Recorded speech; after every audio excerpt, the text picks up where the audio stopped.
মোৰ ছাত্ৰ ছাত্ৰীসকল তোমালোক সকলোকে আমাৰ পাঠশালা ইউটিউব চেনেললৈ স্বাগতম জনাইছোঁ। আজি আমি পঞ্চম শ্ৰেণীৰ লেসন নম্বৰ 1ৰ যিখিনি এক্টিভিটিজ আছে সেই এক্টিভিটিজখিনি আমি আলোচনা কৰিম। ইয়াৰ আগৰটো ভিডিঅ'ত তোমালোকক যেটো পয়েম আছে all things bright and beautiful এই পয়েমটো তোমালোকৰ লগত আমি আলোচনা কৰিলোঁ। তোমালোকে যদি ভিডিঅ'টো চোৱা নাই তেতিয়াহ'লে ভিডিঅ'টো চাই ল'বা, তলত ডেসক্ৰিপশ্যনত দি দিছোঁ। এতিয়া আহাচোন আমি এই লেসনটোৰ যিখিনি এক্টিভিটিজ আছে সেই এক্টিভিটিজখিনি আলোচনা কৰোঁ। প্ৰথমটো আছে find out in the poem the words you don't understand, look up their meanings in the dictionary, one is done for you. তোমালোকে পয়েমটোত যিখিনি তোমালোকে শব্দ বুজি পোৱা নাই সেই শব্দখিনি তোমালোকে যিখিনি নজনা শব্দ আছে সেই নজনা শব্দখিনি তোমালোকে ইয়াত লিখিবা, লিখি ডিকশ্যনেৰীত তাৰ মিনিংটো চাই ইয়াত লিখিবা। ইয়াত এটা উদাহৰণ দি দিছে, যেনে গ্ৰেটটো, গ্ৰেটৰ মিনিংটো কি large, big, very good etcetera. ঠিক তেনেদৰে তোমালোকে ওপৰৰ all things bright and beautiful পয়েমটোত যিখিনি তোমালোকে নজনা শব্দ আছে সেই শব্দখিনি বাছি পেলাই তোমালোকে ডিকশ্যনেৰীত চাই লিখিবা। তাৰ পাছত নম্বৰ 2টো আছে fill in the blanks with the correct word from the poem. তলত কিছুমান খালী ঠাই আছে, সেই খালী ঠাইবোৰ যি শুদ্ধ ৱৰ্ড বহিব সেইটো তোমালোকে কবিতাটোত চাই লিখিব লাগে। প্ৰথমটো আছে অল থিংছ খালী ঠাই আছে এণ্ড বিউটিফুল, গতিকে এইটো কি হ'ব অল থিংছ ব্ৰাইটটো হ'ব ব্ৰাইট এণ্ড বিউটিফুল। বিটো আছে ইচ লিটল ফ্লাৱাৰ ডেট ৰাঞ্চ হ'বনে, চিংছ হ'বনে, অপেন্স হ'ব। Each little flower that opens, গতিকে অপেন্সটো আমি ইয়াত লিখিব লাগিব। চিটো আছে গড মেড দেয়াৰ টাইনি কি হ'ব উইংছ।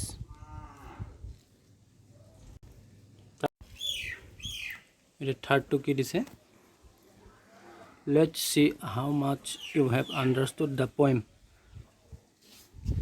আহাচোন চাওঁ এতিয়া তোমালোকে পয়েমটো কিমান বুজি পালা। এইটো দিছে write the names of two small creatures, দুটা সৰু প্ৰাণীৰ নাম লিখিব দিছে। বিটো দিছে he made their glowing colours, who is he in this line, তেওঁ সিহঁতৰ উজ্জ্বল ৰংবোৰ সৃষ্টি কৰিছে বা বনাইছে। Who is he in this line, ইয়াত হি বুলি কাক কোৱা হৈছে। চিটো দিছে he made their tiny wings,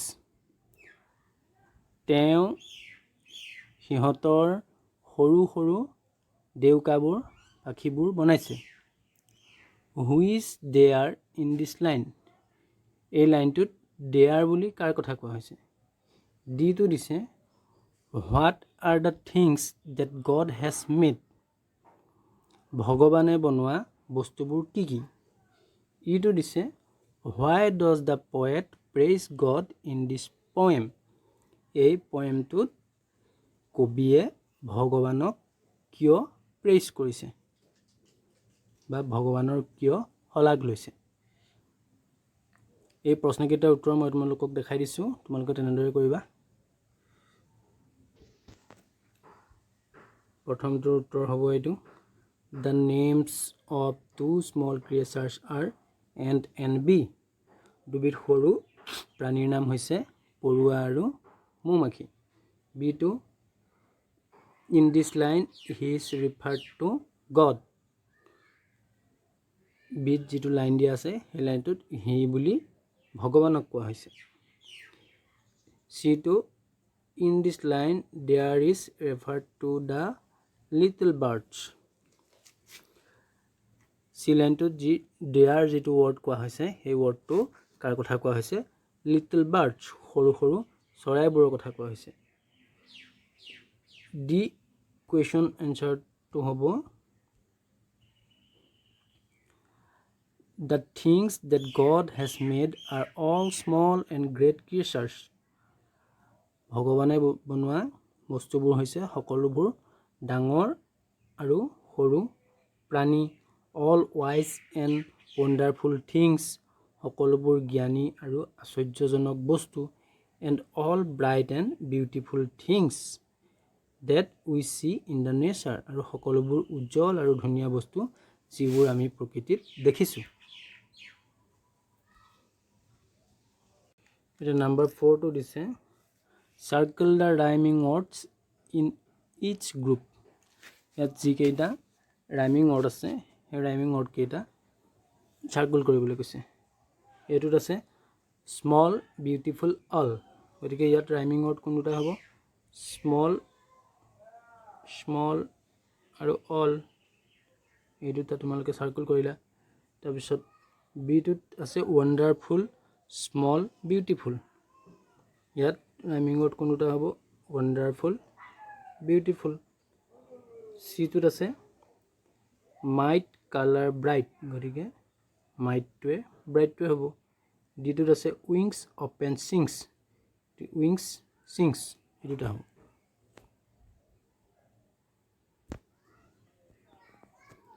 number 5টো কি দিছে? Complete the word web with things you find in a garden. তলত এখন ৱৰ্ড ৱেব দিয়া আছে যিখিনি আমি এখন বাগিচাত পাওঁ. এখন বাগিচাত কি পাওঁ? এ গাৰ্ডেন, এইটো BUT আছে, তাৰপিছত খালী ঠাই আছে, 3টা খালী ঠাই আছে, তাৰপিছত F আছে, তাৰপিছত আৰু 2টা খালী ঠাই আছে. গতিকে এইটো কি হ'ব?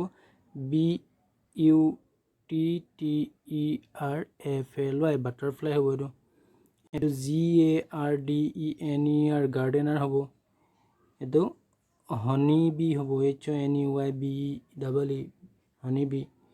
এইটো TREES, ট্ৰিজ হ'ব. এইটো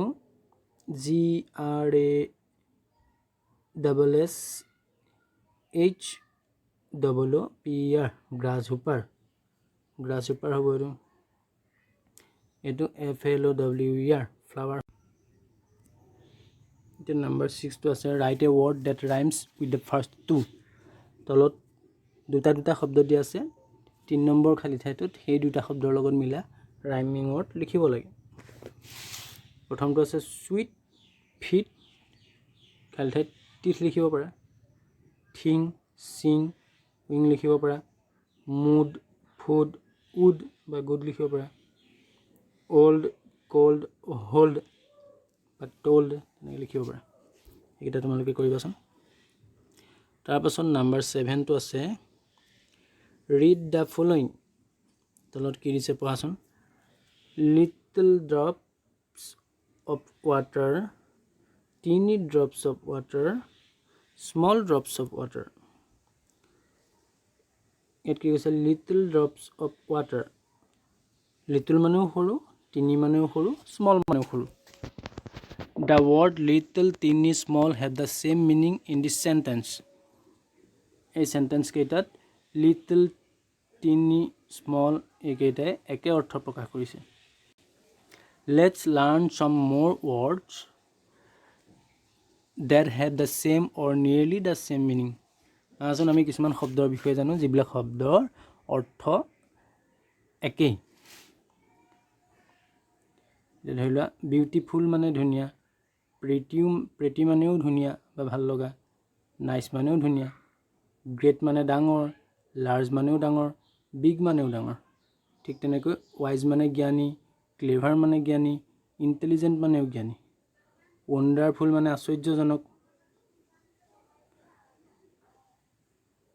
বা সৌন্দৰ্যৰ, লাভলি মানেও ঠিক তেনেকুৱা ভাল লগা বা ধুনীয়া, ডিলাইটফুল মানেও সুন্দৰ. নাম্বাৰ 8টো আছে we can also' think of many new words from a given word such as sun, one is done for you. এতিয়া আমি এটা শব্দৰ পৰা বেলেগ এটা নতুন শব্দও আমি ভাবিব পাৰোঁ. ঠিক ধৰি লোৱা ছানটো, এনেকৈ ছানটোৰ পৰা আমি ছানবাৰ্ণ, ছানবাৰ্ণ লিখিব পাৰোঁ ঠিক তেনেকৈ ছানলাইট লিখিব পাৰোঁ ছানশ্বাইন লিখিব পাৰোঁ ছানডে লিখিব পাৰোঁ ছানফ্লাৱাৰ লিখিব পাৰোঁ ছানৰাইজ লিখিব পাৰোঁ তোমালোকে এইকেইটা ইয়াত লিখিবা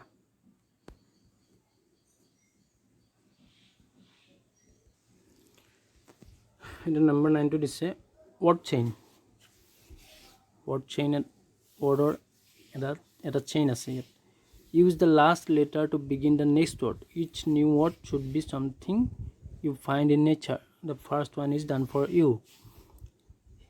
ইয়াত কি দিছে এটা শব্দ দিছে এই শব্দটোৰ পৰা যিটো শব্দটোৰ যিটো একেবাৰে শেষৰ যিটো আখৰ সেই আখৰটোৰ পৰা আকৌ এটা নতুন শব্দ বনাব লাগে আকৌ সেই নতুন শব্দটোত শেষত যিটো আখৰ থাকিব সেই আখৰটোৰ পৰা আকৌ এটা নতুন শব্দ লিখিব লাগিব এনেকুৱা শব্দ লিখিব লাগিব যিটো শব্দ বা যিটো আমি নেচাৰত দেখা পাইছোঁ প্ৰকৃতিত দেখা পাইছোঁ তেনেকুৱা বস্তুৰ নাম লিখিব লাগিব এতিয়া ধৰি লওক ফ্লাৱাৰে ষ্টাৰ্ট হৈছে ফ্লাৱাৰৰ শেষত আৰ আছে গতিকে আমি কি লিখিব পাৰোঁ ৰেবিট লিখিব পাৰোঁ এতিয়া ৰেবিটৰ শেষত টি আছে গতিকে টি থকা আমি ট্ৰি লিখিব পাৰোঁ ট্ৰিৰ শেষত কি আছে ই আছে গতিকে এইটো ইগল লিখিব পাৰোঁ ইগলৰ শেষত কি আছে ই আছে গতিকে এইটো এগ লিখিব পাৰোঁ এগৰ শেষত জি আছে গতিকে এইটো গ্ৰাছ লিখিব পাৰোঁ GRASS গ্ৰাছৰ শেষত এছ আছে গতিকে আমি এইটো কি লিখিব পাৰোঁ চিপ লিখিব পাৰোঁ এইটো চিপটো লিখিব পাৰোঁ ইয়াত ঠিক তেনেকৈ চিপৰ শেষত পি আছে গতিকে পি থকা আমি প্লেণ্টটো লিখিব পাৰোঁ ইয়াত প্লেণ্টৰ শেষত কি আছে প্লেণ্টৰ শেষত টি আছে গতিকে টি থকা আমি টাইগাৰ লিখিব পাৰোঁ টাইগাৰৰ শেষত আৰ আছে গতিকে আৰেৰে আমি ৰেডটো লিখিব পাৰোঁ ৰেড ঠিক তেনেকৈ ৰেডৰ শেষত টি আছে গতিকে টিৰে আমি থাণ্ডাৰ লিখিব পাৰোঁ থাণ্ডাৰ শেষত আৰ আছে গতিকে ৰিভাৰ লিখিব পাৰোঁ ৰিভাৰ তেনেকৈ তোমালোকে এইকেইটা এই ৱৰ্ড চেইনটো তোমালোকে ফিল আপ কৰিবাচোন practice saying this sentences aloud এই বাক্যকেইটা তোমালোকে ডাঙৰকৈ পঢ়ি প্ৰেক্টিচ কৰাচোন ice cream you scream we all scream for ice cream if a dog shows whose shoes does he choose I thought of thinking of thanking you the big bug beat the black beetle এইকেইটা তোমালোকে মই পঢ়াই দিয়াৰ দৰে পঢ়িবা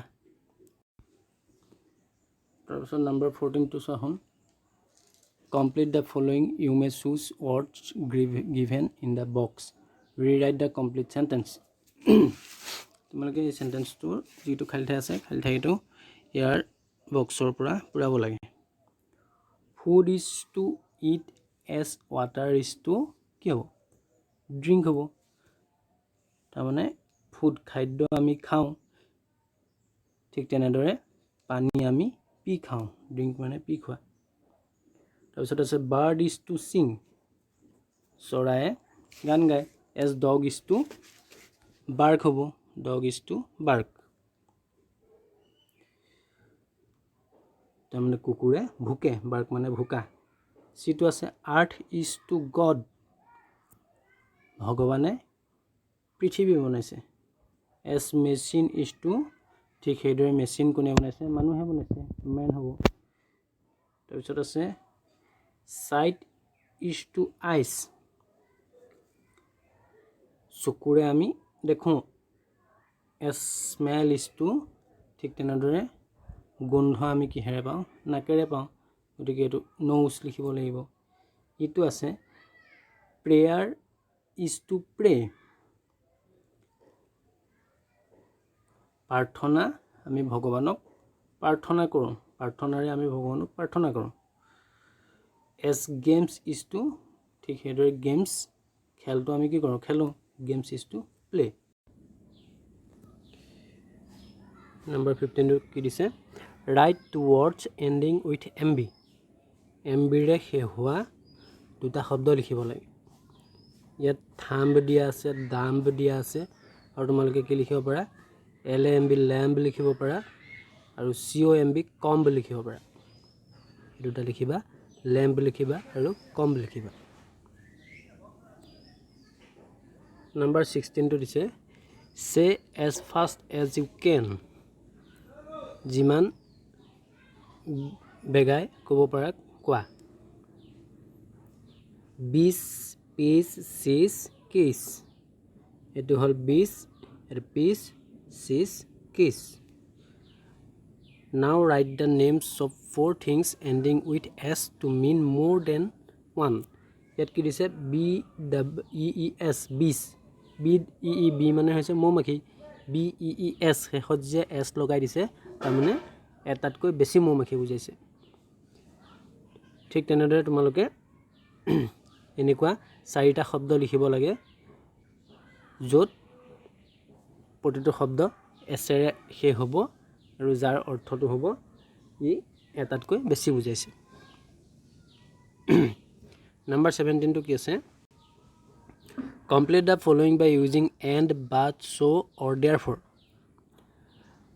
তলৰ বাক্য কেইটাত থকা খালী ঠাই কেইটা ক'ত এণ্ড বহিব ক'ত বাট বহিব ক'ত সো বহিব বা দেয়াৰফৰ বহিব বহাব লাগে মই তোমালোকক এইটো বেলেগকৈ কৰি দেখাই দিছোঁ চাবা 18 টো দিছে look carefully at the pictures below find out 6 differences in picture 2 and write them down এই দুখন ছবি যে দেখিছা এই ছবি দুখনত 6টা পাৰ্থক্য আছে বুলি কৈছে এই পাৰ্থক্যসমূহ তোমালোকে বিচাৰি উলিয়াব লাগে আৰু কি কি পাৰ্থক্য আছে তোমালোকে বিচাৰি তলত লিখিব লাগে এইকেইটা তোমালোকে কৰিবাচোন হ'ব চাওঁ খালি ঠাই কেইটা হপ দ্য গ্ৰাছহপাৰ ইয়াত বহিব and Annie the ant are friends Hop spends all his time singing and dancing but Annie loves to work all the time ঠিক তেনেকৈ বিটো Annie was busy in summer এনিয়ে গ্ৰীষ্মকালত ব্যস্ত আছিলে so hope did not meet her সেইকাৰণে হোপে তাইক লগ কৰা নাছিলে নম্বৰ C টো আছে both big and small creatures are made by God সকলোবোৰ সৰু আৰু ডাঙৰ বস্তুৱে ভগৱানে সৃষ্টি কৰিছে but buildings are not কিন্তু যিবিলাক ঘৰ দুৱাৰ আছে সেইবিলাক নহয় দ্বিটো আছে plastic is bad for the environment plastic আমাৰ পৰিৱেশৰ কাৰণে বেয়া দেয়াৰফৰ সেইকাৰণে plastic bag should not be use সেইকাৰণে আমি প্লাষ্টিক বেগ ব্যৱহাৰ কৰিব নালাগে এইকেইটা তোমালোকে মই কৈ দিয়াৰ দৰে কৰিবা 19 টো কি আছে read this sentences about a rhinoceros write down the questions you want to ask her don't forget to put the question mark এতিয়া এটা ৰাইনোচৰে গড়ে